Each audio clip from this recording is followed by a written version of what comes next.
Hello, അങ്ങനെ finally പ്രാവിൻകൂട്ട് shop എന്ന ചിത്രത്തിൻ്റെ ആദ്യ പ്രീമിയർ ഷോയുടെ റെസ്പോൺസൊക്കെ ഇപ്പോൾ പുറത്തുവന്നുകൊണ്ടിരിക്കുകയാണ്. ആ ഒരു അപ്ഡേഷനാണ് ഇന്നൊരു വീഡിയോ ഭാഗത്ത്.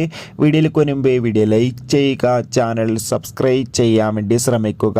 ബേസിൽ ജോസഫ്, സൗബിൻ, ചെമ്പൻ വിനോദ് എന്നൊക്കെ പ്രധാന കഥാപാത്രങ്ങളായെത്തി ഇന്ന് റിലീസ് ചെയ്ത ചിത്രമാണ് പ്രാവിൻകൂട്ട് ഷാപ്പ്. എല്ലാ സിനിമാ പ്രേമികളും ഒരേപോലെ ചിത്രത്തിൻ്റെ റിലീസിനായി ഏറെ ആകാംക്ഷയോടെയാണ് കാത്തിരിക്കുന്നത്. ഫൈനലി ചിത്രത്തിൻ്റെ ആദ്യ പ്രിവ്യൂ റിപ്പോർട്ടൊക്കെ ഇപ്പോൾ പുറത്തുവന്നിരിക്കുകയാണ്.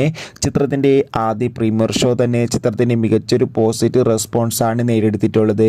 ചിത്രം മികച്ചൊരു ത്രില്ലർ ആക്ഷൻ എൻ്റർടൈൻമെൻ്റ് ആണെന്നും ചിത്രത്തിൽ ബേസിലിൻ്റെയും സൗബിൻ്റെയും ചെമ്പൻ വിനോദിൻ്റെയും അതിഗംഭീരമായ പെർഫോമൻസും മികച്ച ആക്ഷൻ രംഗങ്ങളും കാണാൻ വേണ്ടി സാധിക്കുന്നുണ്ടെന്ന് റിപ്പോർട്ടുകൾ സൂചിപ്പിക്കുകയാണ്. കാത്തിരിക്കാം ചിത്രത്തിൻ്റെ കൂടുതൽ റെസ്പോൺസിനായി. ചിത്രത്തിന് വേണ്ടി എത്ര പേർ കാത്തിരുന്ന് തീർച്ചയായും കമൻറ്റ് ബോക്സിൽ രേഖപ്പെടുത്താൻ വേണ്ടി ശ്രമിക്കുക.